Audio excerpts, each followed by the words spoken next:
Okay, just sort of do a steering column update.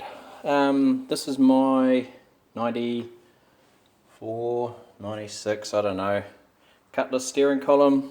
So it's got a on the tree, it's got tilt and stuff. Basically did the old pull it apart to tighten it all up down in here, the 4 star nuts. There's enough videos on YouTube already, I'm not going to do another one of those. But there's 4 star nuts down in here. There you go. You can just see them. And they keep all of this tight, so they're nice and tight. Now unfortunately, in my case, somebody had already been in here before, and the 2 little pins, there's one on this side and one on that side, one of them already had a piece of screw broken off in it. So I had to go down to the engineering shop and effectively get him to try and weld something on to pull this piece of screw out, to back the screw out, which he did. So that cost me 70 bucks. And then I went and bought myself, now that I've found Amazon shopping, the correct little GM tool. So you basically bolt that over there, tighten up the nut on the top, and it pulls it into the hole, and it came out first pop. So I was able to get all this upper collar off to get to the bolts down in there. While I was at it, I've also decided I don't want to run this style mounting system onto the factory 58. So we bolt that off. I'm getting a bit adventurous here. I don't know if this is going to work, but we'll give it a crack. So we bolt that off and you're left with a piece of steel bar that comes through up to the top. There's an outer sheathing which has all the brackets and bolts, so I carefully, up behind this, cut it away. So I basically went 2 strips down, 1 around, peeled it all away. Let's just get rid of those.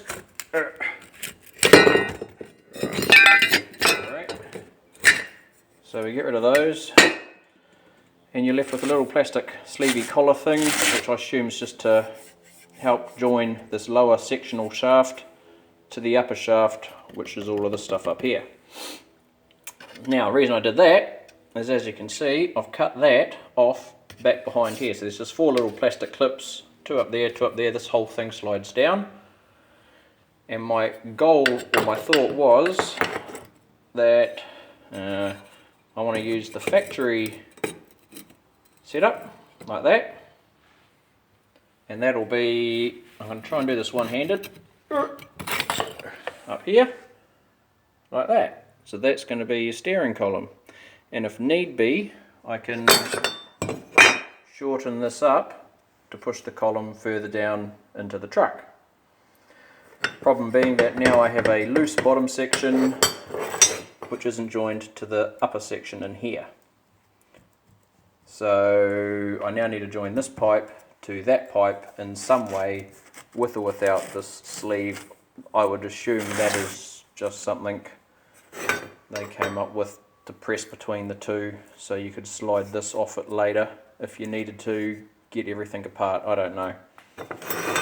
So I'll probably do something similar, get a piece of pipe this sort of size, slide it up and into here, because I want to keep these bits here for the park reverse neutral switch stuff, which is all on this, because I will be utilising that outside to drive the transmission.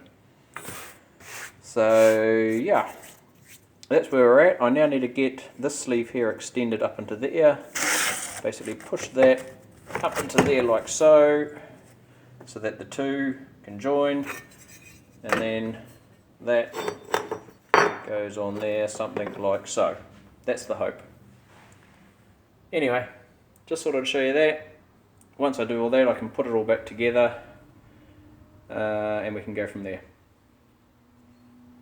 Oh, and one last thing, the engine, oh, wrong way, turned it around. So the engine's all but done. We've got the power steering all cleaned up and back on, alternator back on, all the tensioners, All the valve body covers, all the wiring's in and done. Can't really see it, but it all tucks in nicely underneath these and runs out the back, drops all off the back of the manifold, all drops down into here. The only thing I had to do was get a little plastic joiner to join the MAF sensor, because that used to push into the back of the LS1 manifold.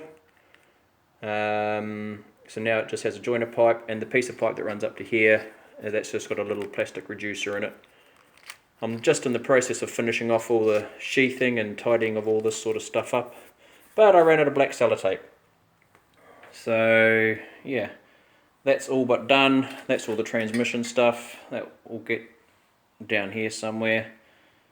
All the oxy sensors, everything's plugged in. Basically I just got to get this thing off. I'm missing one flywheel bolt down under there, so I can't put the flywheel back on. What I want to do is just crank it over without fuel. I've got oil in it. Make sure that it all pressurizes. I can run a heat gun over the top of that, make sure that the air temp sensor up here is working. Adjust your throttle, make sure the throttle position's working. Obviously check your injectors are pulsing, check cam and crank sensors are working. But yeah, it's coming along nicely. Slowly.